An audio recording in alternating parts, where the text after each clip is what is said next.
Bitcoin possesses all the attributes not only of good money, but of supremely good money. Replacing fiat currency with fiat digital currency is not an improvement. If you want a market-based system of money that doesn't get shut down when it grows past the size of a novelty, it has to be decentralized. Bitcoin is, it's divisible, it's portable, it's all these things.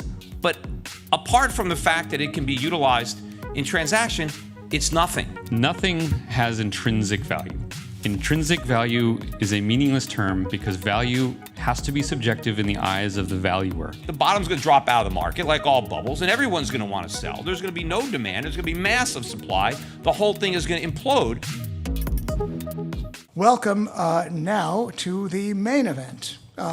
Arguing for the affirmative on the resolution, we have Shift CEO Erik Voorhees. Erik, please come to the stage.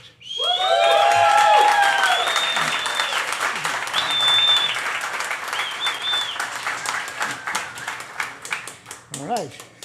Arguing for the negative, we have Euro Pacific Capital CEO Peter Schiff. Peter, please come to the stage.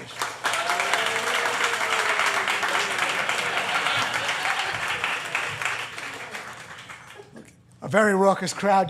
Peter, please sit up there. I don't want you guys near each other. This is a raucous crowd. And I have to sit between you. And as you know, the resolution... Yes, yeah. Pass the gentleman. Oh, that's very nice. Okay. You guys get it on. Okay. Please, the resolution, as you know, is Bitcoin or a similar form of cryptocurrency will eventually replace government's fiat money as the preferred medium of exchange.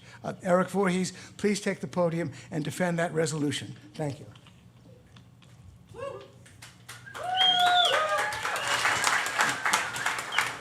All right. Hello, everyone. My name is Erik Voorhees. I'm the founder and CEO of Schiff, which is a leading digital asset exchange. It's available nearly everywhere in the world other than here in New York, because New York is quietly suffocating under a depressing pall of statism. The question of who's more socialist, New York or China, would perhaps be a good topic for a Soho debate.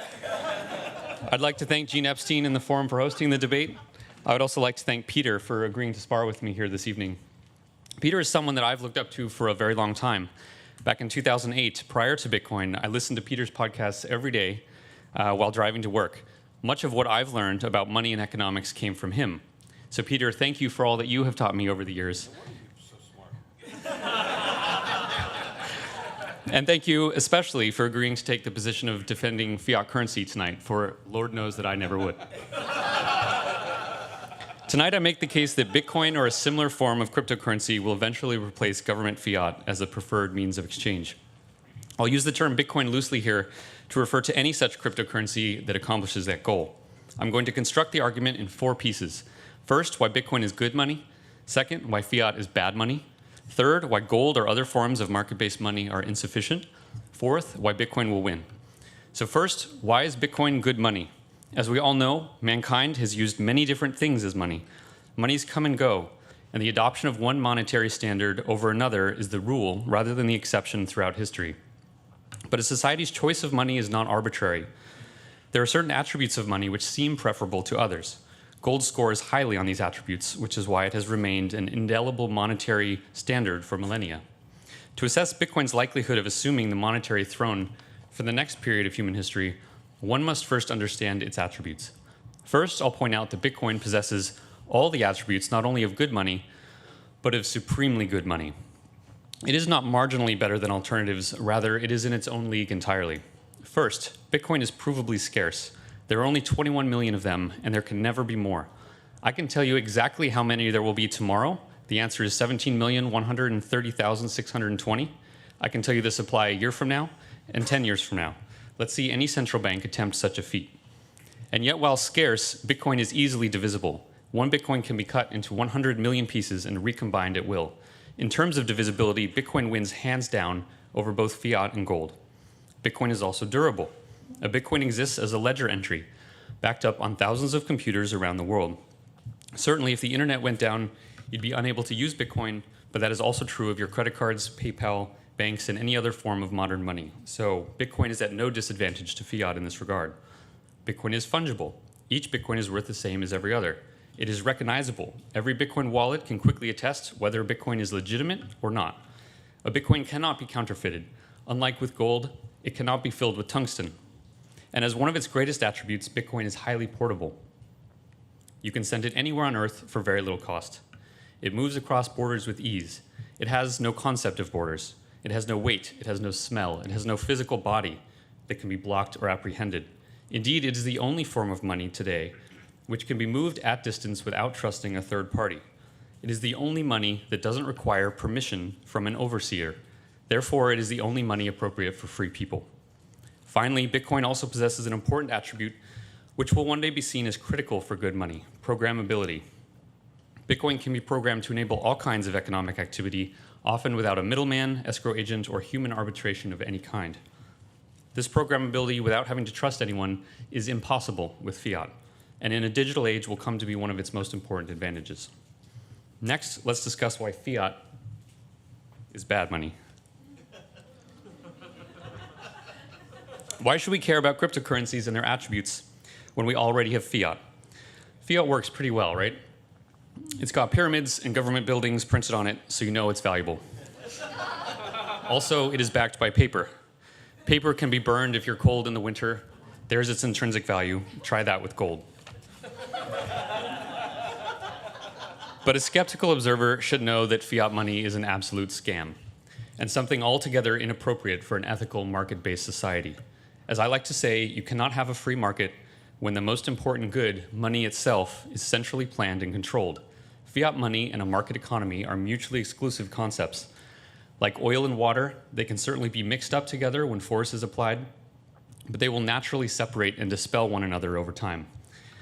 Indeed, the average lifespan of fiat is less than 50 years. The US dollar only became fiat in 1971. That's less than the length of William Shatner's career. And as it happened, last week he announced that he has started to mine Bitcoins as well.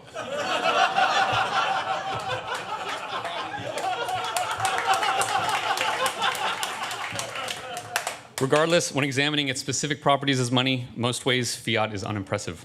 First, it is not scarce. It is systematically created out of thin air with no limit on supply, nor can supply even be known. Fiat is willed into existence by politicians and banks because printing money enriches the printer at the expense of the public who holds the previously printed money. The phenomenon is known as inflation or currency debasement. Fiat also struggles with durability.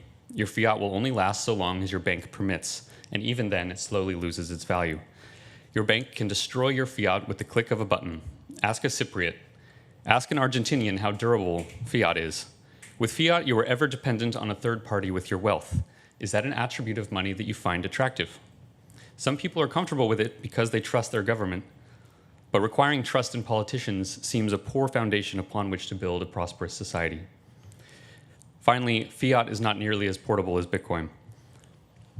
Try to send an international wire right now. You can't because it's after 5 o'clock. How quaint is that? You can try tomorrow morning as long as it's not Sunday, because apparently God doesn't want you to use the financial system on the Sabbath.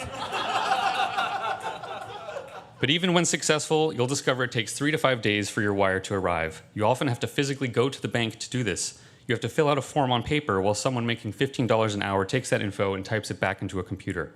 Why do people put up with this nonsense? Indeed, it is faster to strap cash to an anvil and FedEx it to Tokyo than it is to send an international wire. Do you really think that that system is going to outcompete Bitcoin in an open marketplace? And you can only send fiat if you have permission. Try to send it to a family member in Russia. You'll be censored. Want to donate to a relief effort perhaps in Venezuela? Too bad, you'll be censored. Are you sending a suspicious amount? Your payment will be blocked and you better get ready for questioning or outright confiscation. Yep, the Orwellian nanny state is alive and well, and fiat currency is one of its most insidious tentacles. Fiat has these poor monetary attributes because it is a tool and appendage of the state. It exists to serve the state, not to exist market participants. Its attributes as money are intentionally constrained and inferior so as to siphon wealth to the state through debasement and to surveil and control the behavior of the king's subjects. Remember that fiat means value by decree, not by merit. So why are gold and other alternatives insufficient? I love gold. I own gold, and I would like to own more gold. I understand why gold is good money, and Peter has done a great job of teaching such concepts to the public.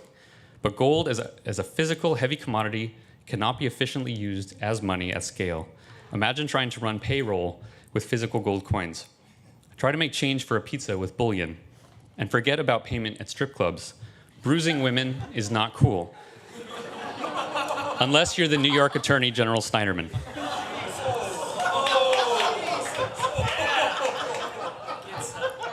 Suffice to say that gold, when in physical form, is impractical for commerce. For gold to work in a modern economy, it must be warehoused by a company, and then digital certificates or credits must be issued against that gold. Those digital certificates could theoretically work well as money in a modern economy, except for one problem: centralization. A digital gold payment service or any privately issued market-based money requires some form of centralized control or custody, and thus exposes users to counterparty risk. This is fatal, because if such a private company ever grows to scale, a government could shut it down, unplug its servers, arrest its principals, and seize its assets. This exact thing happened with eGold, and another company, Gold Money, was so scared of this happening that they stopped allowing payments of digital gold between customers entirely. Private money, when centralized, probably cannot attain scale and thus cannot surpass fiat because the government won't allow it. So why will Bitcoin win? Bitcoin will win because there is now competition in money, and Bitcoin is the best money currently available. Because it's decentralized, it cannot be stopped. It doesn't happen all at once. Nobody switches immediately from fiat and banks to Bitcoin and blockchains. Rather, Bitcoin will simply, gradually, come to be used as an occasional alternative to fiat. Individuals will find specific times and places in which it is easier, faster, safer, or cheaper to use Bitcoin to store or transfer wealth than to use credit cards or banks. Indeed, 2 billion people in the world don't even have credit cards or banks. For them, the choice will be easy. Yet despite the failings of the legacy system, Bitcoin now imbues every human on Earth with financial sovereignty.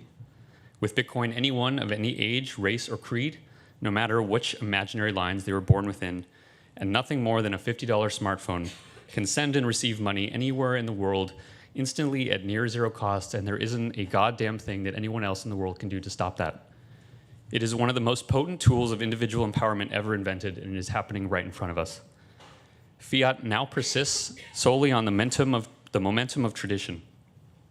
The older generations may cling to it for quite some time, but they and their ways are dying, and their wealth decays in front of them, debased openly by the very people they worship, salute, and vote into office. Someday, school children will laugh and joke with each other as they learn about the silly flag paper with cultish incantations inscribed on it, which, in yet another of history's examples of mass delusion, people thought to be valuable. Or maybe they won't laugh and joke because they will have learned how much destruction it actually caused. Maybe fiat will be looked at more like medieval bloodletting, a dark symptom of human ignorance that is so obviously foolish in hindsight. Fiat will fall in time, and in its place, true decentralized market-based money will emerge. The profit motive alone will lead capital gradually away from those assets which can be debased and censored to those which cannot. To future generations, it will appear as inevitable as the collapse of serfdom, and for the very same reason. This is why Bitcoin or some other cryptocurrency will eventually replace government fiat.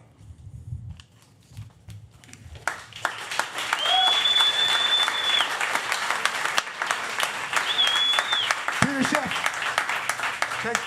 take the podium. Peter, arguing for the negative. Take it away, Peter.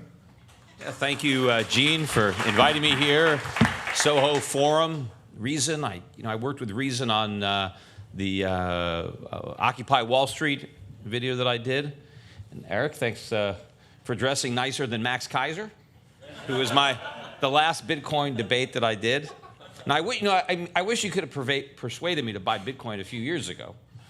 But don't confuse the fact that financially Bitcoin has been a success for a lot of people who happen to get into it early, with whether or not it's ultimately going to succeed at replacing the dollar or any other fiat currency as money. And I'm not here to defend the fiat-based monetary system that exists today. I agree with Erik, it is going to fail, and I believe a currency crisis is headed for us. I just don't believe that the future is Bitcoin, that Bitcoin is going to succeed where the dollar or other fiat currencies fail. And to understand money, you have to understand its origins and what it's attempting to do. I mean, before the dollar was a fiat currency, it was a legitimate currency. And what is a legitimate currency? It's a currency that's actually backed by real money. In the case of the dollar, that real money was gold. Gold backed the dollar. And what gave the dollar value was the gold that backed it up. So nobody wanted dollars. Dollars were just a more convenient way of transacting in gold. And before governments began issuing currency, private banks issued currency backed by gold. Again, the private currency simply facilitated gold transactions. Like, I guess at the strip club, it's easier to put a bill in a stripper than a gold coin, right? So it made it easier. But the stripper is still earning the gold. That's what they wanted. And then before they had paper money, they just had gold coins, right? Gold was, you just, had gold coins. And, coins were an improvement over just nuggets, right? Gold bullion. Why were coins better? Because if the coin was made from a mint that you recognized, you knew exactly how much gold was in that coin.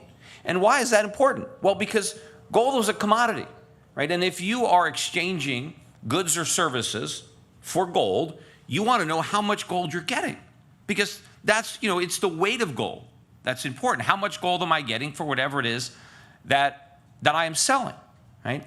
And before they had gold, we had barter, right? Everybody just had to trade one product for another product.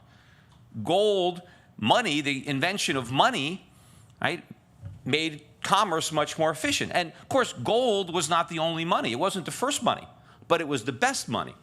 And Erik did an excellent job of going over a lot of the characteristics that gold had that made it more efficient as money, other than, let's say, cattle or wheat or oil. Those are commodities, but they don't work as well as money. Gold worked beautifully as money, which is why more and more societies adopted it as money.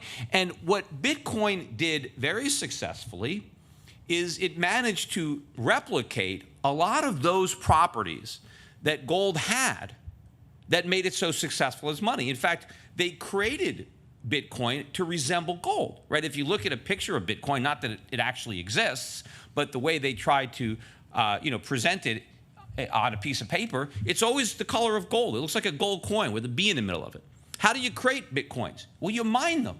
I mean, there's no picks, there's no real mining, but they just called it mining because they wanted to make it sound like you were creating digital gold, right? But the reason that I have referred to it as being fool's gold is because Bitcoin is replicating all of the properties of gold except the most important one.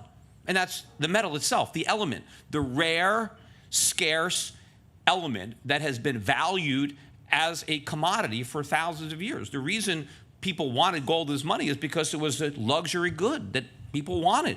If you didn't want it yourself, somebody else wanted it. You can do all sorts of things with gold other than spend it, right? It's the actual uses, the physical properties. And it's not just the fact that gold is in jewelry, right? That's the most important use, but gold is in all the cell phones that we have. They use it in aerospace, they use it in medicine. I mean, and there's a lot of places that gold would be used, but they don't use it because they use other metals instead that are less expensive. But if they could afford gold, they would use it because gold would do a better job, right? The best teeth, if you want to get a crown, there's gold in it. If you want to save money, then you use something else. But if you want the best, you're going to have gold in there. And so there's real value there. On the other hand, Bitcoin is, yeah, it's divisible, it's portable, it's all these things. But apart from the fact that it can be utilized in transaction, it's nothing. It has no real value into itself as a commodity. There's no way to relate the price of Bitcoin to the price of anything else. I mean, you have thousands of years of history to know how much gold should be worth in terms of oil or wheat or any other commodity or whatever you're doing. But Bitcoin, there's no reference point. It's only existed for 9 years. It never had any value other than as a medium of exchange. There is a supposed 21 million unit scarcity, which is a self-imposed scarcity. The only reason it's scarce is because they created it to be scarce, except it's not scarce because Bitcoin can be forked off as many times as you want. There's Bitcoin Cash, there's Bitcoin Gold, whatever. Meanwhile, there's another 1,500 or so cryptocurrencies that can do everything Bitcoin can do. Some of them can do it better, faster, cheaper. There's no limit to the number of other digital currencies that can be created. There's only one gold. There'll never be another gold. Yeah, there are other metals on the periodic table, but they're not gold. They're not exactly the same as gold. But you can make as many cryptocurrencies that are exactly the same as Bitcoin. They just have a different name. But they have the exact same properties, although they may have better properties. They may be cheaper or faster. But the biggest problem with Bitcoin and why it can never be used as money is because one of the most important functions of money is that it has to be a reliable store of value, not just a medium of exchange. Bitcoin can do that, although it's inefficient. And I think at its peak when Bitcoin prices got up to 20,000, it was something like, I don't know, 50, 60 bucks just to spend one. So obviously, you couldn't use it to buy a cup of coffee if, it costs $60 to buy the $5 coffee. So it isn't that easy to use, but, maybe if you're trying to buy a car, big payment. But the problem with it is there is no certainty as to its future value, right? You have no idea what Bitcoin is going to be worth from hour to hour, let alone day to day or year to year. In order for something to be money, you need to be able to price products in it. You need to be able to negotiate contracts in it. I need to be able to borrow and lend in it, right? I need to be able to buy insurance in it. None of these things can ever be done with Bitcoin because nobody knows what, if anything, it's going to be worth in the future. Even Erik doesn't know. Erik, it could be worth $1 million or it could be worth nothing. That can't be money. You can't have a currency that has no reliable store of value. Now, you could say, well, same thing with fiat currency. Yeah, fiat currencies have lost value over time, slowly, and eventually they may collapse. But most people who transact in dollars or euros or yen have complete confidence in their value. They may acknowledge that they will lose value slowly, but they accept that. And you have all of the history of use, you have the socially accepted, you have prices, everything is denominated in these local currencies. And even if they're losing value slowly, they're losing value slow enough that the market can still transact in it. But there is no way to transact in Bitcoin. And if you don't like fiat currency and you want to use something else, it is very easy to use gold. As Erik said, you can have a company like Gold Money, for example, that has been, reinvented now more recently, now that Turk sold to BitGold and they changed the name to Gold Money. But you can have gold on deposit and you can spend your gold. You could transfer it very inexpensively to anybody who wants to accept it. You could break it down into grams and you can buy a cup of coffee with it for less money than it would cost you to buy a cup of coffee using your Bitcoin. Sure, Erik says, well, you have to trust a third party. Well, people have been trusting third parties with gold ever since gold's been money. It worked fine in 19th century America when people trusted third parties with their gold. Brinks is the third party that holds your gold at Gold Money. They've never lost an ounce of gold since they've been storing it in their entire 100-some-odd-year history. Now, could the government come in and maybe confiscate their money? Well, they haven't done it before. In theory, any government can confiscate anything, but, they have gold stored all around the world. Is every single government, is Switzerland, is Hong Kong, is Dubai, is Australia, are all these governments going to start seizing gold from every depository?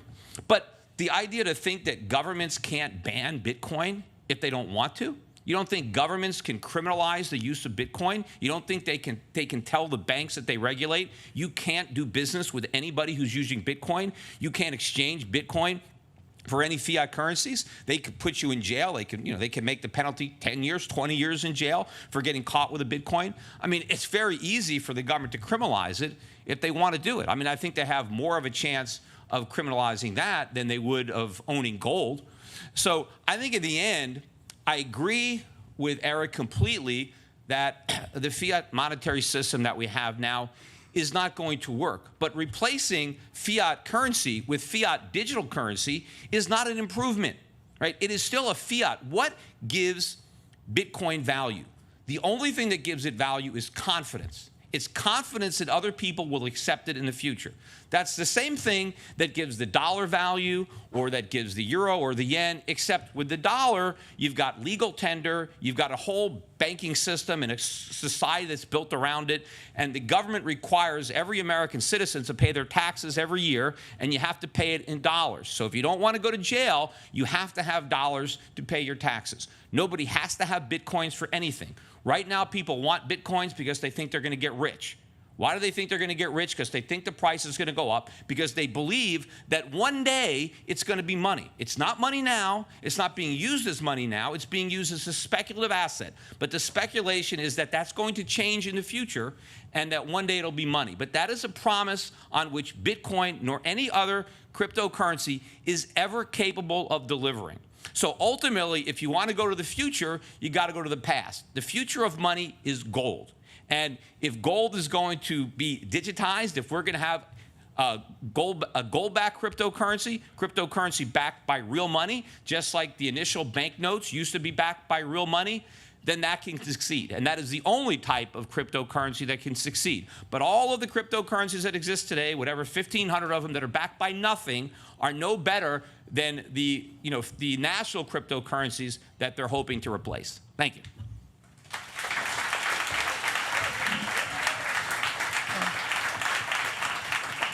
Rebuttal from Erik Voorhees. Take the podium, Erik. Yeah.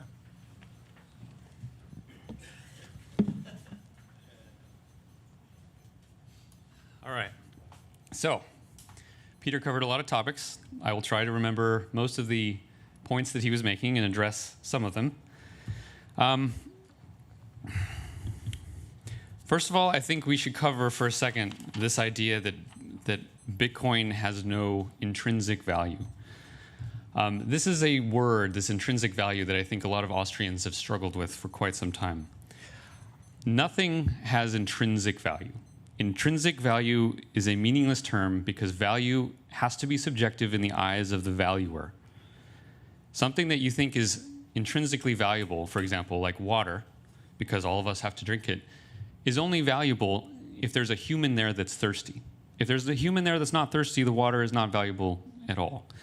Before humans roamed the earth, gold had zero value whatsoever. There was no species or no sentient life that thought that that mineral was valuable to them.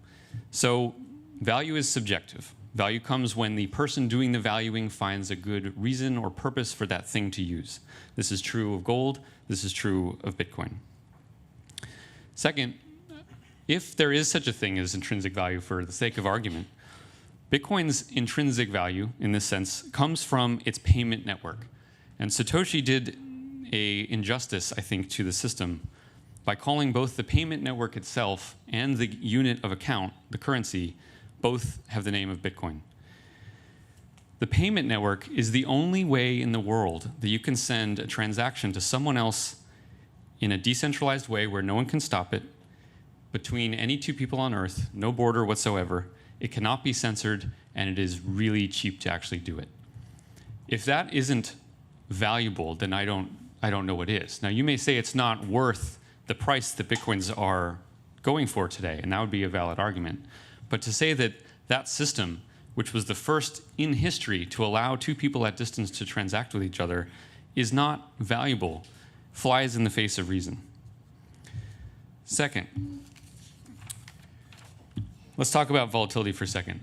You are totally right that Bitcoin's current volatility would make it a very poor use of day-to-day money today. I will see that point absolutely. But volatility is not an aspect of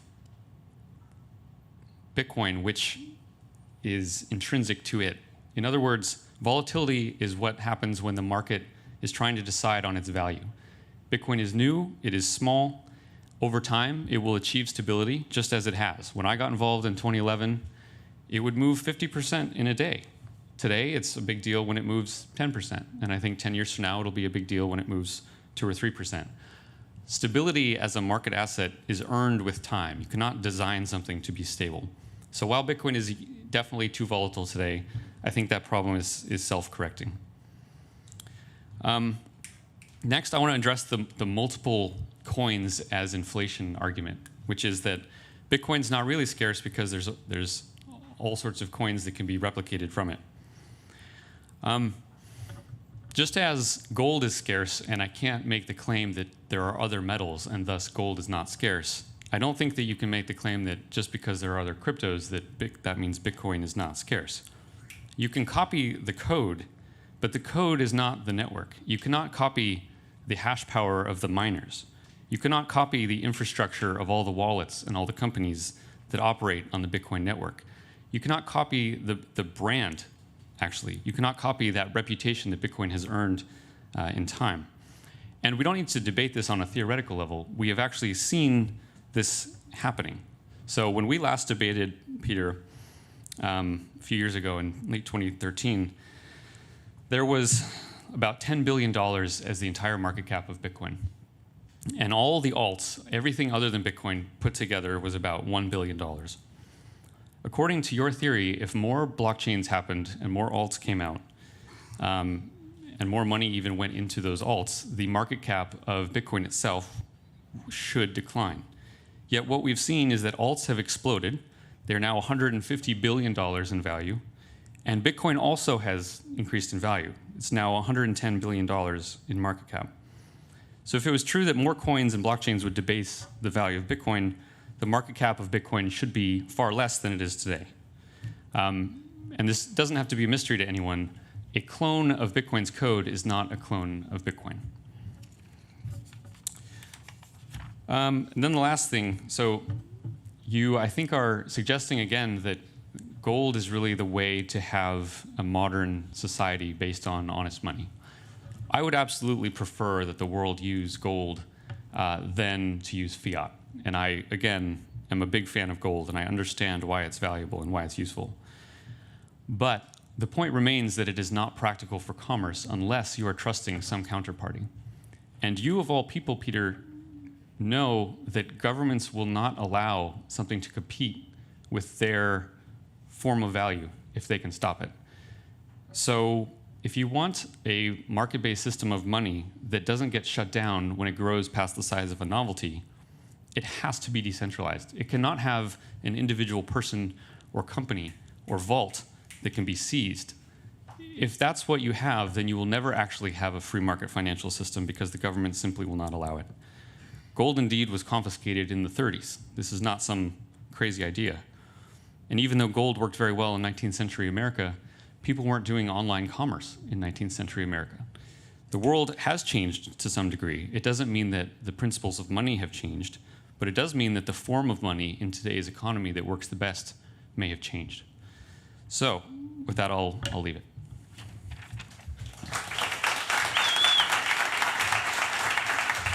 All right, a couple of points. First of all, let me try to go backwards. As far as the argument of government shutting down a competition, and we know they do this, right? I mean, they don't let people compete with the post office, but they allowed Federal Express, right?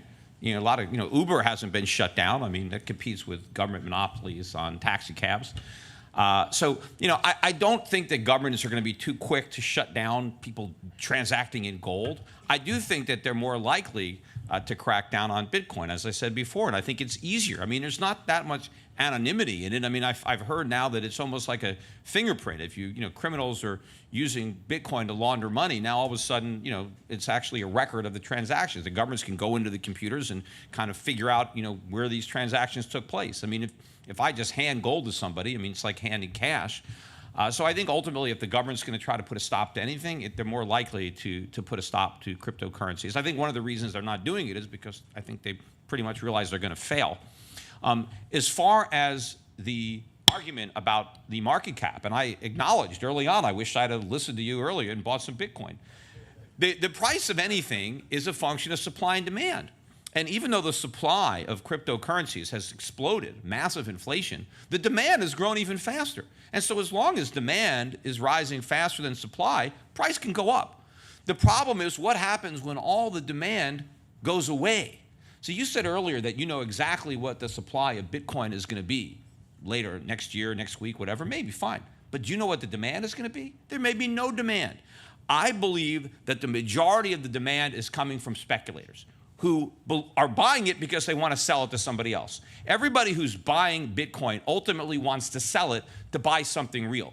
Nobody wants a Bitcoin, right? They want what they can buy when they sell their Bitcoin. But no one wants to sell it now. Everybody's holding on or hodling because it's going to 1 million, right? So nobody wants to sell. No one wants to be the idiot that gets out. But at some point, the bottom's going to drop out of the market, like all bubbles, and everyone's going to want to sell. There's going to be no demand. There's going to be massive supply. The whole thing is going to implode, which gets down to the concept of intrinsic value.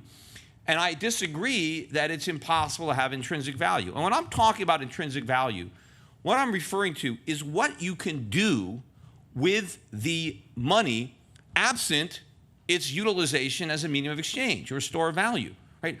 There are things that I can do with gold, right? There are actual things that you can do with it that you can't use other metals because they're not a good substitute because they don't share the properties of gold. Gold is very unique among metals, and there are a lot of things that you can do with it. I mean, obviously, too, I mean, if you use cattle as money, you can eat the cattle, right? I mean, there are things you could do with it. But there is nothing you can do with your Bitcoin. That is the point on the lack of intrinsic value. If I don't have somebody who wants it, there is absolutely no actual demand for it. There is real demand for gold that always will exist absent its functioning as money. And so that gives it a real floor. There's some tangible use. Sure, I mean, there's this big network of people that accept Bitcoin. So what? I mean, how many people have MySpace accounts? Right? That was a network. All right, well, Facebook came along. Oh, it was better. I mean, what's the odds? Think about all the technologies that we have today. Does anybody have the first cell phone ever made? Anyone have the first camera? The first television? The first automobile? No, right? Someone comes up with a better one. So what's the odds that Bitcoin is the best cryptocurrency that's ever going to be invented? And so if it can be easily replaced by something that's better, because, if you look at what you can do with it, well, I could do the same thing with any other cryptocurrency. But the problem is, even if there's a cryptocurrency now that's better than Bitcoin, and there probably are many, there are other ones that have yet to be devised that will be better than those.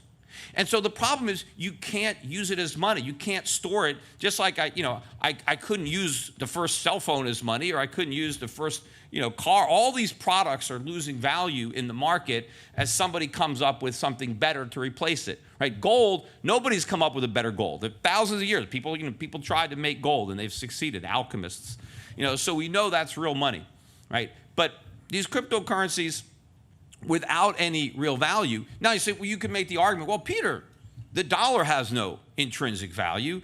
It doesn't, that's right.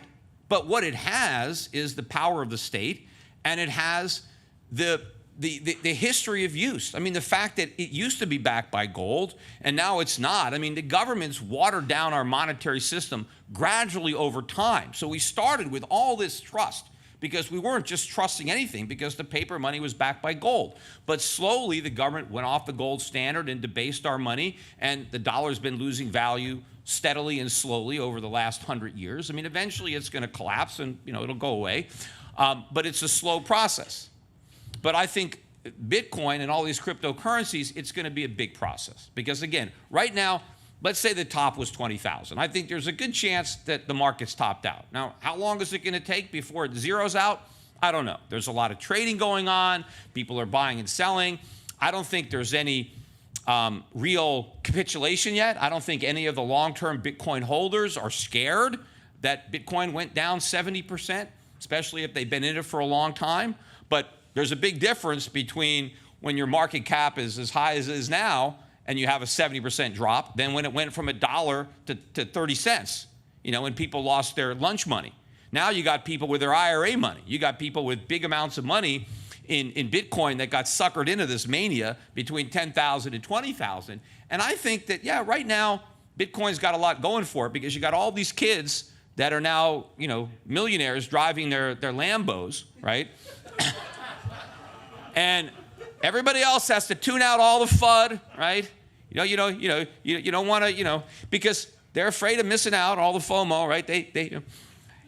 But once the market crashes, And you get the horror stories of people that mortgaged their house and took out credit card loans to buy Bitcoin, and now they lost their life savings, right? All of a sudden, all the stories of instant riches are going to be replaced by stories of big losses. And now the brand is tarnished. And now you've destroyed. Like a lot of these people that bought Bitcoin at 10, 15,000, when they sell out at a loss, they ain't coming back, right? That's going to be, so you destroy your market, you destroy the brand, and all this demand is gone. And all you've got left is a supply. Not just a supply of Bitcoins, but all the altcoins that were created during the mania and all that malinvestment that built up in industries to cultivate to it. It's all going to come crashing down just like every other bubble.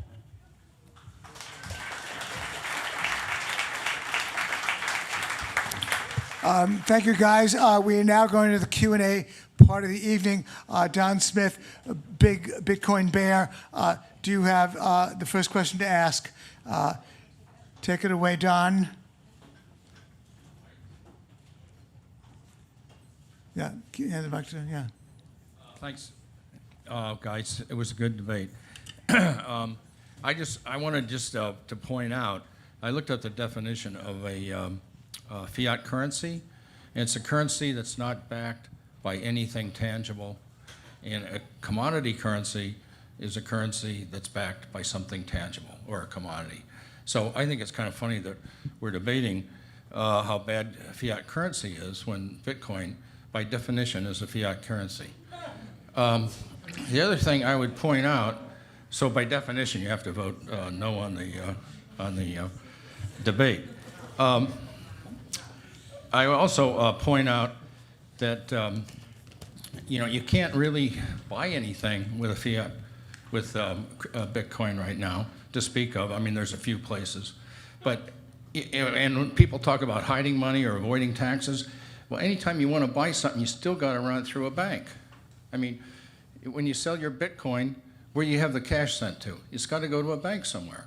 So I don't think it's a very effective way of hiding money. Or I don't even know why criminals would use it, because they have to run it through a bank. So maybe you can explain that to me.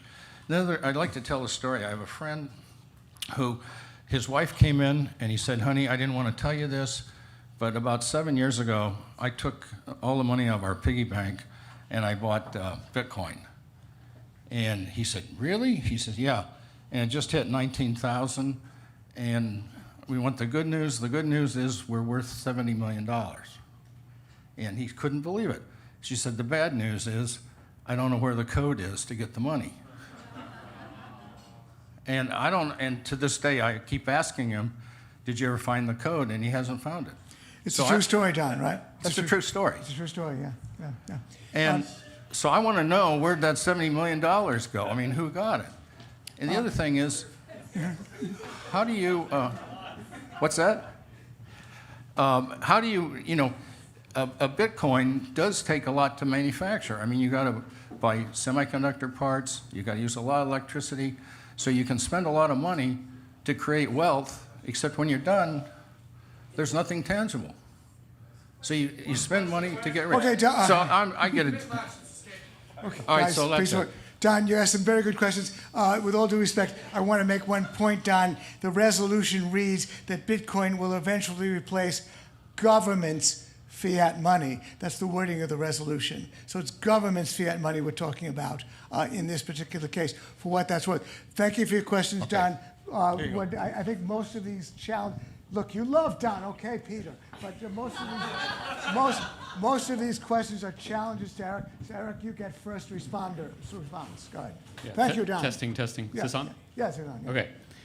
So, regarding your friend, that's really tragic. I mean, if you want to know where that money went, it went to buy us all of our Lambos.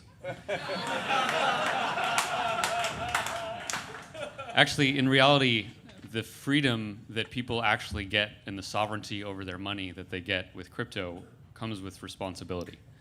Losing that code was that person's responsibility, and it really sucks. But this is why it's important to educate people on how to use Bitcoin instead of getting distracted by things like the price. Second, you mentioned your definition of fiat being something that's not backed by a commodity. I wonder if you get your definition of inflation also from that same dictionary, because I'm guessing that it's wrong. Fiat actually means value by decree. It comes from anything that is valuable in a marketplace because some legal reason causes it to be valuable. Dollars are fiat now.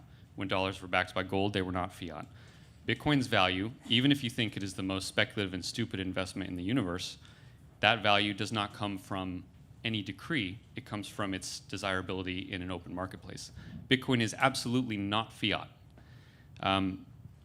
Next, you say that Bitcoin is not backed by anything. That's because Bitcoin itself is a commodity. Gold is also not backed by anything. It itself is a commodity that people will find useful for one thing or another. Bitcoin is the same, and people will find it useful for one thing or another. So I think I addressed your main points on that. Yeah, my couple of points on it. On when it comes to fiat money, I mean, what Bitcoin has in common with fiat is even though a government didn't decree it as money, there's no law that requires anybody to accept it. What stands behind it is confidence and faith. That you certainly share a lot of confidence and faith in Bitcoin and its future. But I would argue that as a raw commodity, it has no actual utility, which brings me to a good point that I didn't get a chance to raise, and that is the incredible amount of resources in the form of energy that is required to create a Bitcoin. I mean, one of the arguments that people can have against the gold standard is that look at how expensive it is to get gold out of the ground. And then if we're just going to stick it in another hole in the ground and no one's going to see it or use it, you know, it's an expensive way to run the monetary system. Now, I think those costs are small compared to the benefits of having sound money versus all the losses imposed by the fiat system. But if you're going to go to a cryptocurrency, at least find one that doesn't cost anything to create. I mean, why have to spend? It actually costs more money to mine a Bitcoin than an ounce of gold. And at least if I take that ounce of gold out of a vault, there is real value there. There's something I can do with that gold. I didn't waste all the resources mining it out of the earth. But the Bitcoin, once this Bitcoin bubble pops, all the electricity that was used to create those Bitcoins was a complete waste. We didn't get anything of value from all those valuable resources that were expended. And you mentioned William Shatner. You know what William Shatner is doing? He's got a power plant. And what he's doing is selling the power to the Bitcoin miners. He's not mining them himself. He's just selling these guys power so that they can keep on making Bitcoins. But eventually, the whole thing crashes, and no one's going to mine a Bitcoin if it costs whatever $6,000 to mine one, and they're only selling for $1,000 or $500. Then I guess the mining shuts down until the cost comes down. Thank you, Peter. Again, I want to tell the audience that for a very special reason, that resolution says it will eventually replace government's fiat money. Now, Erik is implying that's a redundancy, so to speak, but I meant to put that word in precisely to finesse this issue of fiat money. It's government's fiat money, so that you are still voting on a robust resolution. It will replace government's fiat money. But moderator's prerogative to ask you a question, Peter. The argument is about the value of gold is that first, it trades as a monetary metal, just as Bitcoin trades as a monetary currency. But second, in the case of gold, if it no longer traded as a monetary metal, if there was no demand for it as such, it would collapse in price because its value as an ornamental and industrial metal is quite limited. So that 90% of the reason for gold's price is exactly the same as the reason for Bitcoin's price. Could you respond to that? Well, I would disagree. I mean, first of all, I don't know how you can ascertain that 90% of gold's value comes from its use as money when hardly anybody uses it as money today. It trades as a precious monetary metal. Right. It responds, that's how it trades. That's the argument. Well, but that's not what it's being utilized for today. I believe that's how its price trades. No, that's how it trades. I don't know how it's traded. I mean, it's not traded for that. It's traded just. Peter Schiff does not know how gold trades. Don't know that's a scandal. Bear that in mind. If somebody he doesn't know. if go somebody ahead. is buying gold, you don't know. I mean, you have a lot of industry Yeah. people in there that are in the gold market trading. But I would say that if gold was priced as money right now, it would be priced a lot higher than $1,250 I didn't say an that, ounce. Peter. It I might said- be $10,000 an ounce. Right now, gold is basically priced for jewelry. It's not priced as money. It's not being circulated as money. It's not being saved. Central banks have some gold, but they probably have less gold now than they've ever had in their history. So I don't think there's much of a monetary premium currently built into the price of gold. Peter just made a fascinating statement about gold. We might have a debate about that. Gold trades as jewelry. Fascinating It trades statement. as a commodity. Yeah. It is not being. It doesn't trade is as a not precious being- metal. Okay. It is not being We understand. traded right now as money. Okay, we have to stay. And people are, portfolio managers aren't buying it as insurance. Nobody owns gold, right? If they Okay. want insurance, they use derivatives or they use something else. Okay, you made yourself. But one final question from the moderator, from my moderator's prerogative, and now sort of having to do with the degree to which the government can enforce its will with respect to gold or with respect to Bitcoin. The question for Erik, especially, Peter said that despite the fact that I think he sort of concedes, the government can seize gold. It did under Roosevelt. Gold was unlawful to own, and of course, obviously, it's difficult to hide gold wherever. It is obviously a physical commodity, much more vulnerable. But on the other hand, Peter said, well, but they can say to banks, everybody, look, you get caught trading Bitcoin, 20 years in prison. What about that? Yeah, well, the government could absolutely outlaw Bitcoin. Yeah. It's not Just gonna- as easily as It's- gold? Yeah. Well, more easily, because there would be fewer people that would resist that. Today, a lot of people still think that Bitcoin is just used by criminals because that's what the media likes to tell them. I guess I would bring up a few points on that. One is that governments have a super poor record of successfully banning anything. They can write on paper that you're not supposed to use it. I'm not aware of any time in history where that actually works. Murder itself is banned by the government, and yet people get killed all the time. Okay, just one. Peter, question. Gold versus Bitcoin. Peter said that it's easier, in fact, for the government to outlaw Bitcoin use as money than to outlaw gold use. I agree with that. It You is do? easier to ban. It is easier to ban Bitcoin than it would be to ban gold because of popular sentiment. Enforceability? However, Enforceability? it would be harder to enforce it. Right? Okay, that's the key point. If Yeah. you have $10 million and you want to move it somewhere on Earth, if it is outlawed, that gold is probably not going to move. Or if it does, it's going to be a black market transaction that requires a huge amount of expense in order to do that, just as it would to get drugs across the border. I can send $1 billion of Bitcoin anywhere in the world without anyone knowing about it. Yeah, but So the problem the is enforceability is not But the even problem close. is if it's illegal, no bank is ever going to convert it into a currency. So the person you send it to is going to have to keep it and only give it to somebody else who wants the Bitcoin. But then, of course, since you're doing this all over computers, governments are going to be able to track it down, figure out what address, what computer, figure the wallets out, and they can come and they can catch people. I mean, I think it's harder if somebody physically hands somebody a gold coin, unless the government is physically, following you around.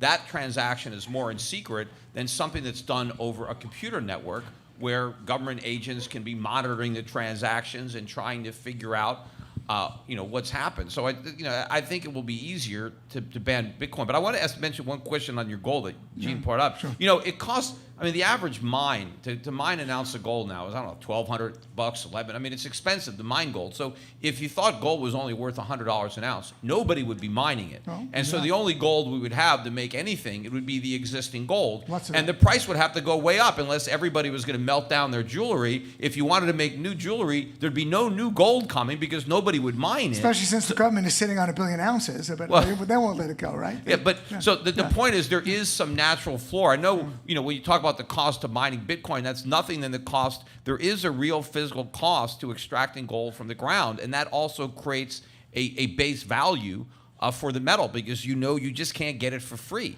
How many people? How much gold is held by investors and speculators? Just physical gold held by investors and speculators. I don't know the quantity, but it's very immense. small. Very small. Okay. Compared to what they All right. hold in stocks and bonds and stuff like that. It's a tiny. Compared to the gold supply, the above ground gold supply, how much is it? That I don't know the exact No. amount. Okay. Do you know? All right. Yes, I do. It's immense. But Well, anyway, how immense? Well, it's about one third. Well, 1/3. That's not that much. So 2 1/3 of the entire gold supply. So is held by 2/3 speculators. is not being held by investors. They would dump it all. Dump it all. They would dump it all. Dump it all on the market. But What if all the big whales dump their Bitcoin? How many? yeah, What yeah. percentage of Bitcoin is owned by the top 100 wallets? And how many of those wallets are owned by the same guy? I was only trying to address your issue of intrinsic value of gold. It could be valued as a metal that you put in your teeth or the ornamental, but that's far less than its price. I'm surprised that you think the price of gold only responds to jewelry demand. A lot of people disagree with you. I'm just saying that today there's very little investor demand for gold. I know, I sell it. Yeah. You know, sales are down like 80%. No one wants gold right now. Peter is in a bad way with his business, and Bitcoin's put me out of business. he's getting $2,000 honorarium tonight, so that's going to keep the wolf from the door. I am? Yeah. You didn't know? Yeah. No. You are. I'll take it. Oh, did you expect more? In gold, Bitcoin, fiat, how am I getting paid? Fiat dollars, only All fiat. right, well, I didn't know that. Okay. Okay. He's a happy man now. He didn't know that. Okay. Naomi, you got a question? Yep. So just letting you know, I've sent you a bunch of online questions. Yeah, People well, have been I'm submitting them. going to go through them. But what's your question? My question is for both of you, actually. Now, Peter, would you be willing to take a Bitcoin versus gold bet with Erik Voorhees here tonight? Well,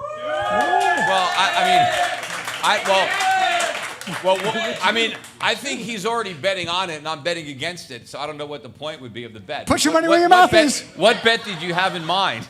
Skin in the game. Yeah, just you guys could figure out the details yourself, but essentially you would be shorting Bitcoin, and maybe you would exchange the value. Like if you foresee that in the future gold is going to be worth less than the comparative prices between Bitcoin and gold at the moment, then you would owe each other the opposite whenever the bet ends. I don't know. It's hard to agree on the exact terms because Bitcoin could go up before it goes down. I mean, I have no idea what bet you want to make. No, I have it You down. could throw one out there. I have it down. Simple arbitrage. You Eric, go long Bitcoin and short gold. Peter goes long gold and short Bitcoin. And in 12 months, we pony up. Well, that's a tough bet. I mean, you know, Bitcoin could double any moment, then collapse to zero. Eric, John Smith will take that bet. I know he will. But the longer the time period, the more certain I am that I'm right. 36 months? The shorter the time period, you just Okay, don't no, know, this is one of those like classic Julian Simon bet. You don't How know. about 5 years? How about 5 years, Peter? Yeah, I mean, 5 years, yes, 5 years. I think. Okay, 60 months from now, we're going to meet. and we're going to send the prices. It's a simple trade, and you're going to put up your entire honorarium, $2,000, and you'll put up your $2,000 honorarium. As long as he doesn't put it up in Bitcoin. Put up, Well, it's going to be a fair cut. We're going to arrange something. Very good suggestion, Naomi. We're going to work something out later. Next question. Hi. So much of both your discussion has been about whether Bitcoin should or should not succeed in this idea. My question is, what would it take you to become convinced of the opposite of your view in terms of, for Erik, Bitcoin will not succeed, not should not, will not. Peter, Bitcoin will succeed, not should succeed. Thanks. You got the question? Yeah, okay. Yeah. Play devil's advocate a little That's bit. a great question. Basically, what would it take for me to change my opinion that Bitcoin or some other cryptocurrency would replace fiat? If something better than cryptocurrency happened, right, like something that didn't use blockchains at all, but something that hasn't been invented yet that came along that seemed to be objectively better as a form of money, that could do it. Or if I think there was a 5 to 10 year period where the entire crypto market just slowly dwindled towards zero, I would have to assess during that time what was the reasons for that, but that might make me change my opinion. Short of that, these little bubbles that go up and down every few years, they don't bother me at all. Yeah, no, I think it's interesting too, though, Erik. You'll acknowledge that cryptocurrency might ultimately succeed, but it may not be Bitcoin. It may be some other cryptocurrency. Totally. In which case, Bitcoin would be worthless. Yeah, totally possible. And for that very reason, I don't think any cryptocurrency will ever succeed, because I think if something can replace Bitcoin, then something will replace what replaces Bitcoin. Look, I mentioned earlier that Facebook replaced MySpace. In 2 years, Facebook will probably still be pretty big, but judging by the fact that a lot of younger people don't use it anymore, in 20 years, nobody might use it. Nobody knows, right, what's going to come up. And so Facebook shares, maybe they're a good speculation, but you're not going to use it as money. And as far as what could convince me, since I don't share your faith that the volatility will ever go away. See, Erik believes that at some point in time, even though Bitcoin is too volatile today to be money, that at some point in the future, it won't be volatile. I just can't make that leap of faith that the volatility is ever going to go away. I can't see that point. And I do think that if all the people who are holding Bitcoin ever got to the point where they actually thought it had topped out and was going to be stable, then they'd want to cash out. Now they'd want to start buying. You got all these people living in their parents' basements that are Bitcoin millionaires and they have nothing because they're afraid to sell because they don't want to miss out. Peter, So I just can't, in my mind, see how it can ever stop going up or stabilize without collapsing as everybody tries to cash out. Yeah. Okay. We need to get rid of this word faith here. Okay. Faith? The reason that people that are in crypto is not because of faith. It's because they've actually used it and they've seen it work. They've read the code. They understand what it's doing. It is an assessment of a technology based on people's opinions of that technology working and using it. Some people, Not I think faith. a lot of people just own it because it's going up and they think they're going to get rich. You can equally apply that to gold, especially after the financial Not that crisis. many people think they're going to get rich in gold. Not anymore. And that's why you should be buying it. You don't buy what everybody else is buying. Both crypto and gold have a large degree of speculative froth around them, right? No, there's no speculative. Are there some gold speculators? Yes. Is it frothy? Absolutely not. The froth is not in gold, right? There's a lot of froth in a lot of assets these days, whether it's stocks or bonds or cryptocurrencies. But believe me, there's no froth in gold. No, I Wow. agree with that right now. There's not a lot of froth in gold right now, but there have been bubbles in gold, just as there are bubbles in crypto. And I don't think Well, it's not fair this big, but yes, there have been periods of time, I think, where gold got overvalued. 1980 when it had gone up from $35 an ounce up to $850. It was, too high, and it pulled back, went into a long-term bear market. But not to the extent. The bubble that I think we've seen in cryptocurrencies, I think, is unparalleled. I mean, I think this is, when they write the history books and about bubbles, you have the popular delusions and madness of crowds. I mean, cryptocurrencies doesn't even need to be a chapter. It could be its own book. I think even if Bitcoin topped out at 20,000, the whole crypto thing might still be the biggest bubble we've ever seen. But it is possible that Bitcoin can make a new high. I'm not smart enough to know. So the bubble could, in fact, get even bigger. If we looked at the price of Apple shares from the creation of that company up to today, it will have gone through bubbles and it will be at stratospheric heights compared to what it was back then. Bubbles, bull and bear markets, but not Why bubbles. is Apple's shares not a huge speculative bubble that will crash to zero, but Bitcoin is? Well, the difference between a speculative bubble and just being overpriced, right? I mean, you can certainly make an argument that Apple is expensive, not based on its current price multiple. Based on that, Apple is relatively inexpensive.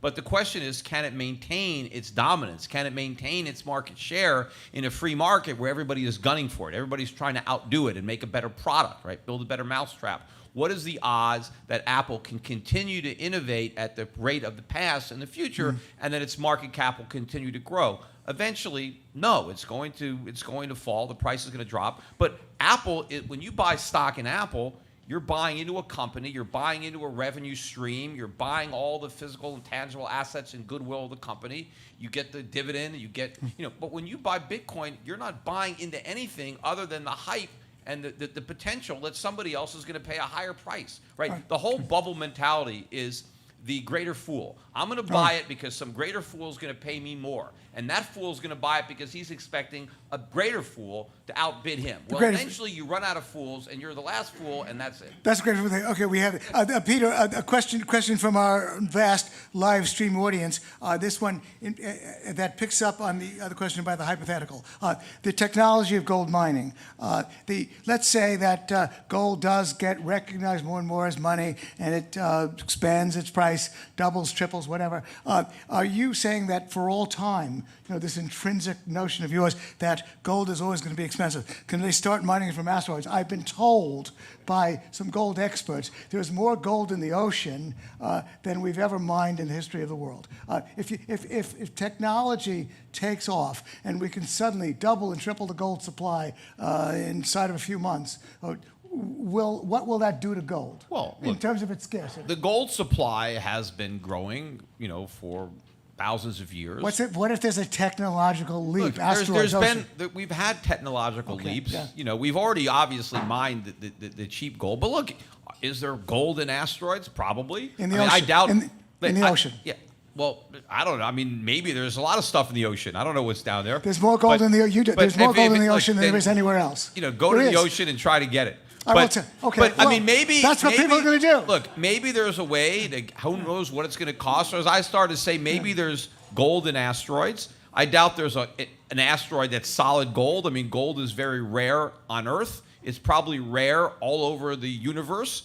And so, if there's an asteroid that has some gold, there's probably not a lot of it. But believe me, if they're going to mine gold in asteroids, the price is going to be sky high because they're going to have to mine every last bit of gold on Earth before someone takes a spaceship up to an asteroid and tries to mine the gold up there and then bring it back down to Earth. I mean, that's going to be some expensive gold. And, There is an immense amount of gold in the ocean, just as a matter of fact. But that is a question. Yeah.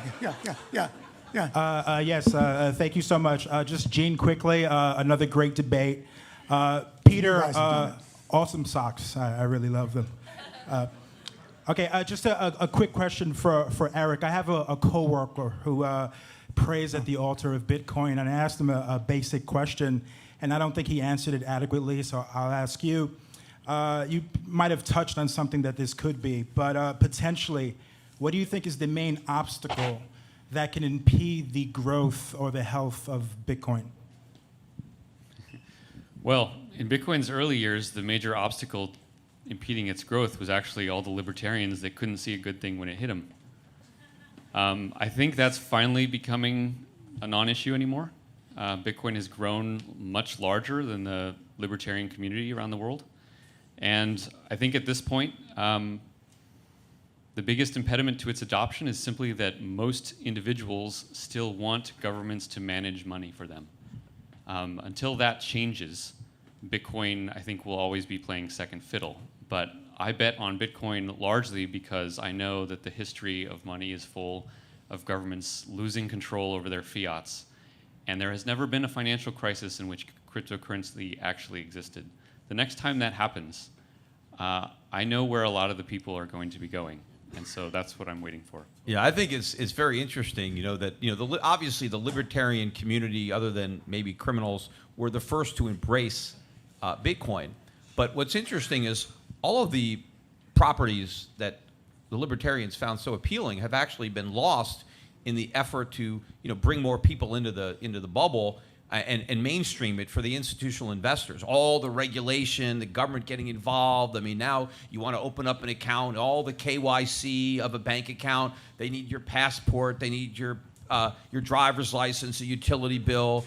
The transaction costs have gone up. The government oversight. It's not now this thing that you're operating underneath the radar, right? You're free from the banking system and Big Brother watching your transactions. And gone are the days where it costs next to nothing to transfer, the Bitcoin because the transaction costs have gone up. So I think Bitcoin has lost a lot of that appeal in order to get the hedge funds involved and the big money in. And I think this is great for the libertarians who got in early and now they have, somebody to sell to. They can cash out. But if they actually stop and think, what Bitcoin has become is not what they originally embraced. It's something entirely different. It's what they argued against. So totally disagree with that. Bitcoin has absolutely grown, and many more people are involved now than they used to be, and a much higher portion of those people are no longer libertarian types. And that's okay. That's kind of all part of the plan. To say that Bitcoin has lost its properties that made it useful in the beginning is simply not true. Not really useful. Well, hold on, kind of Peter. attracted the libertarians Hold on. to it. Now it's all the greed and I'm going to get rich. Okay, that has happened both in gold and crypto, so I don't think that's any different there. There is no government in the world that knows how many Bitcoins I have. That was true in 2011, and it's true today, and it'll be true 10 years from now. But gold has never been about getting rich. Gold is about not becoming poor, right? Gold is about preserving. Gold is about preserving wealth. It's a store of value. It is not a get-rich-quick scheme. People are not buying Bitcoin today to store anything or preserve anything.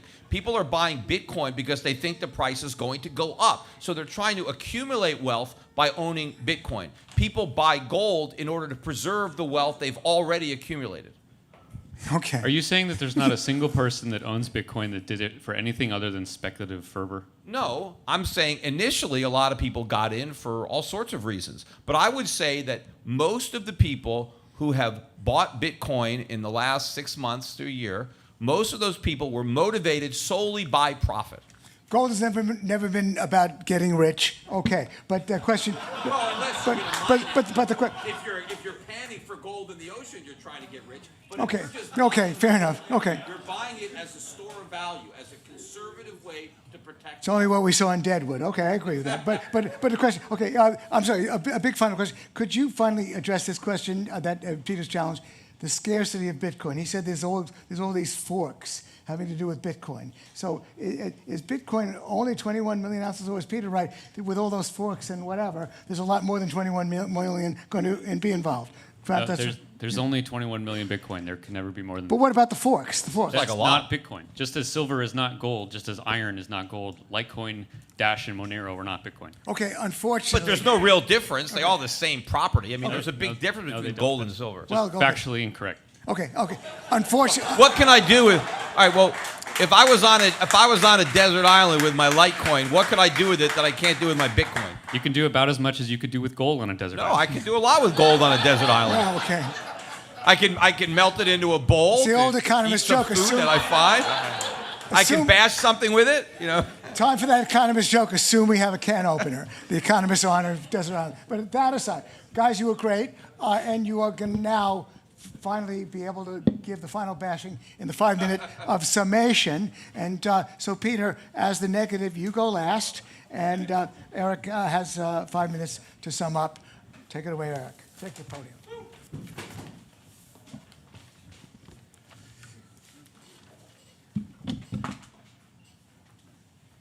All right, this has been fun. So I first learned about Bitcoin in 2011. I fell in love with it both as a fascinating economic experiment and as one of the greatest tools ever invented for the advancement of human liberty. I wrote an article in May of 2011 called Bitcoin and the Separation of Money and State. In that article, I asked, why are Bitcoins valuable? And I answered by saying that they simply possessed those attributes of money that are most desired. Bitcoin was $3, and almost nobody knew about it or cared about it. A year later, I wrote another article called Bitcoin, the Libertarian Introduction. This article pointed out that if a marketplace tends to choose the medium of exchange which best works as money, and Bitcoin's specific attributes make it excellent money, then perhaps the marketplace will, over time, increasingly use it for such. By then, Bitcoin had risen over 100% to $7. A year later, in May of 2013, I gave a speech at the San Jose Bitcoin Conference called The Role of Bitcoin as Money. Once again, I argued that Bitcoin's properties would lead it to keep gaining market share against fiat. By then, Bitcoin had risen more than 1,000% to over $150, clearly a bubble, as Peter said later that year.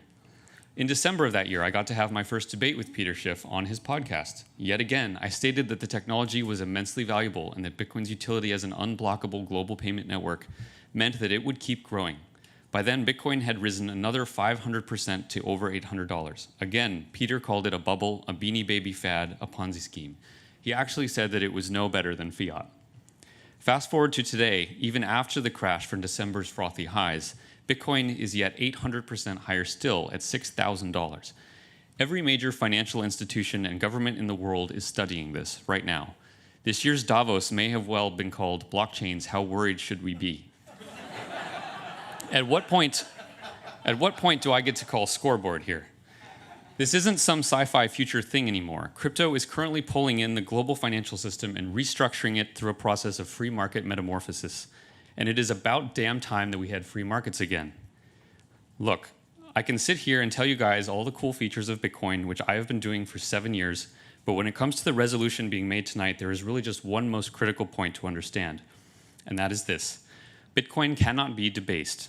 It cannot be debased, and it is now competing with the incumbent currency, US dollar fiat, which not only can be debased, but exists in a state of perpetual institutionalized debasement. This dynamic will encourage a virtuous cycle in which rational actors at the margins decide to hold the non-decaying form of money to the exclusion of that which decays. This is the primary reason gold itself has retained its position in society. It cannot be debased by governments either. When comparing two potential monetary alternatives, the one which is the hardest to debase is probably the one you should prefer, other factors being equal. But here the other factors aren't equal. One of them can also be transferred anywhere on Earth between any two people instantly at near zero cost and can't be shut down or censored. How's that for intrinsic value? But ignore for a moment every interesting advantage of Bitcoin. Ignore the ease with which one can send it. Ignore the censorship resistance. Ignore the universality, the fungibility, and the divisibility. Ignore the impossibility of counterfeit. True, Bitcoin surpasses US dollar fiat in all of these, but ignore those for a moment. Focus purely on the fact, the mathematical fact, that Bitcoin cannot be debased no matter how many guns a government wields, no matter how much propaganda it spews or innocent people it imprisons. It does not matter how many meetings the Federal Reserve holds in its halls of chiseled marble. Every year, fiat oozes from the sewer of state. As a consequence, it has lost 98% of its value in the past 100 years. How foolish does one need to be to hold it over the next 100?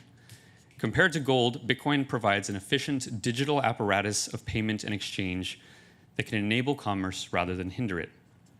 But more importantly, compared to fiat, Bitcoin bestows a gift for which humanity will grow increasingly hungry, an open, honest financial system that is under the control of no man, committee, or nation. Bitcoin will find its way into every tributary of economic activity, and with this gradual adoption, Bitcoin will come to replace fiat as the preferred money and medium of exchange for all sovereign people on Earth.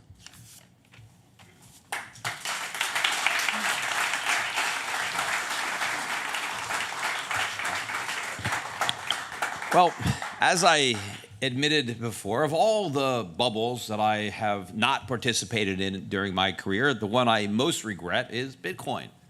I mean, clearly, if there was ever a bubble that was tailor-made for me, that was the one, right?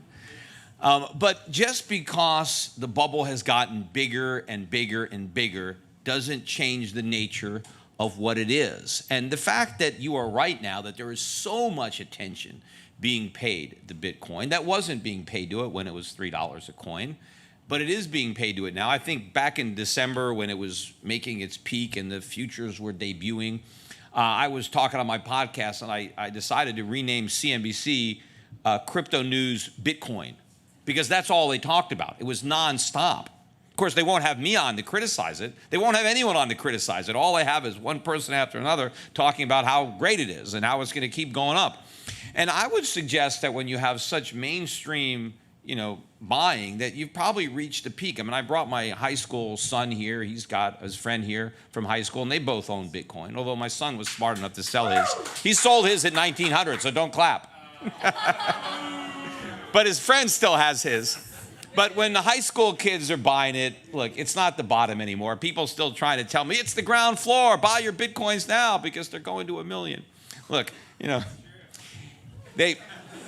I could, just because I didn't buy them at $3 or $50 or $1,000 or $5,000 doesn't mean I'm going to make the mistake of succumbing to the greed and buying into them now, because that's how all bubbles die. First, you have the skeptics, they don't want to buy it, and then eventually they capitulate, they throw in the towel, their greed overwhelms them, and they buy in, and you make a top, and the market's going to collapse. And that's what's going to happen. I have a pretty good track record of seeing these bubbles, whether it's in the real estate market or the .com market. I mean, this, if it looks like a bubble, quacks like a bubble, walks like a bubble, it's a bubble. You talk about debasing, that Bitcoin can't be debased. The whole term debasement comes from taking a precious metal and coin and then putting a base metal into it, so you don't really get as much gold as you thought you were getting because you've got some lesser metal instead. Well, you can't debase Bitcoin because there's nothing to debase. There's no value there to start with. It doesn't matter if you had some other cryptocurrency because you've got nothing. And it doesn't matter, whether, I don't have all the Bitcoin that I thought I have, because at the end of the day, there's nothing there. I don't think that the current fiat system will withstand the test of time. I mean, fiat money has been tried and failed all throughout history. I don't think this giant experiment is going to succeed any better. As Erik mentioned earlier, we've only been on this fiat system since 1971, when the U.S. went off the gold standard, and prior to that, we convinced everybody to be on a dollar standard. But the reason the world held dollars was because the dollar was backed by gold, and not only backed by gold, but convertible on demand into gold. And so I think this experiment is going to end. It has done incredible amounts of damage. So I think it's going away, but I don't think we're going to go to Bitcoin or any of these other fiat cryptocurrencies. I think we will go back to where we were. I think the dollar will once again be backed by gold at some point, at some exchange rate, and maybe there will be private companies that will compete with governments by issuing cryptocurrencies backed by something. I happen to think it's best to back them by gold, but somebody could back them by some other commodity. As long as you have money that's backed with something of stable, reliable value that you can relate to other goods and services, then it can be the basis of medium exchange. I mean, modern technology does make it easier. Today, I would think that gold today, with the technology that exists, is easier for gold to function as money than at any point in human history. And that is the real advancement that we have. Whether it's blockchain or anything else, it's the ability to digitally transfer stored gold around the world, right? That's what is the evolution or the advancement of money. It's the improvement on what works. You don't need to reinvent something that works. Gold has worked as money since it was first created. In fact, the most prosperous period in American history was when we were on the purest gold standard in American history. And I think that hopefully America will re-embrace that monetary heritage once again, and hopefully the rest of the world will also enjoy the benefits of sound money and move off of the constant booms and busts associated with fiat money. And I think it's ironic that one of the booms and busts is in Bitcoin and cryptocurrencies. And I think that the crypto bubble is going to pop before the overall fiat bubble pops. And if anything, it actually might end up achieving the opposite of its purpose, because it actually might succeed in doing the one thing that you shouldn't be able to do. It'll actually succeed in making fiat money look good. Thank you. Yeah.